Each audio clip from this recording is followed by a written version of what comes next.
Periods એટલે કે માસિક ધર્મ દરમિયાન મંદિરમાં જવું ને એ સ્થાન માટે અપવિત્ર હોઈ શકે, પરંતુ અંદર બેઠેલા ભગવાન માટે નહીં.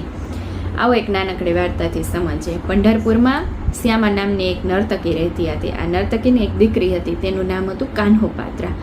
કાન્હોપાત્રા એટલી સુંદર હતી કે તેની તુલના મેનકા અપ્સરા સાથે કરવામાં આવતી હતી.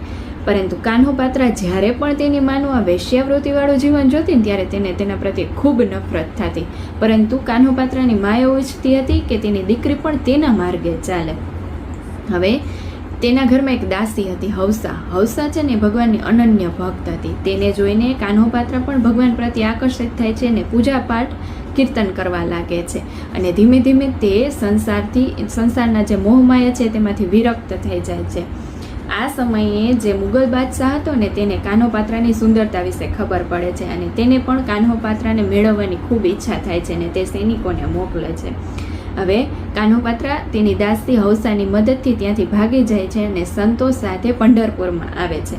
હવે એક દિવસ તે ભગવાન માટે ફૂલોની માળા તૈયાર કરે છે અને ઠીક ભગવાનના દર્શન પહેલાં જ તે પ્રકૃતિના નિયમ પ્રમાણે માસિક ધર્મમાં આવે છે. ત્યારે કાન્હોપાત્રા મંદિરની બહાર બેસી જાય છે અને આકુળ વ્યાકુળ થઈને ખૂબ જ રડે છે અને ભગવાનને એક પ્રાર્થના કરે છે કે જો હવે તમે મને દર્શન નહીં આપો ને તો હું મારા પ્રાણ ત્યાગીશ, એમ મારા પ્રાણ અહીંયા જ નીકળી જશે. અને ભગવાન પણ આ કાન્હોપાત્રાની પ્રાર્થના સાંભળીને આવે છે. કાન્હોપાત્રા ભગવાનને મન ભરીને નિહાળે છે, દર્શન કરે છે અને તે જ સમયે તેના પ્રાણ ત્યાગે છે. આજે પણ પંઢરપુરમાં ચંદ્રભાગા નદીના કિનારે સંત કાન્હોપાત્રાનું મંદિર આવેલું છે. અને આ વાર્તા આપણે ખૂબ સરસ સંદેશ આપે છે કે દરેક મંદિરના પોતાના નિયમો અને પોતાની પરંપરા હોય છે અને તેનું સન્માન પણ થવું જોઈએ. પરંતુ ભગવાનનો પ્રેમ કોઈ પણ સ્ત્રીની તેના શરીરની કુદરતી પ્રક્રિયાને કારણે દૂર થતો નથી. માસિક ધર્મ એ કોઈ પાપ નથી કે કોઈ અશુદ્ધિ નથી, પરંતુ તે જીવન સર્જવાની ભગવાને આપેલી કુદરતી શક્તિ છે.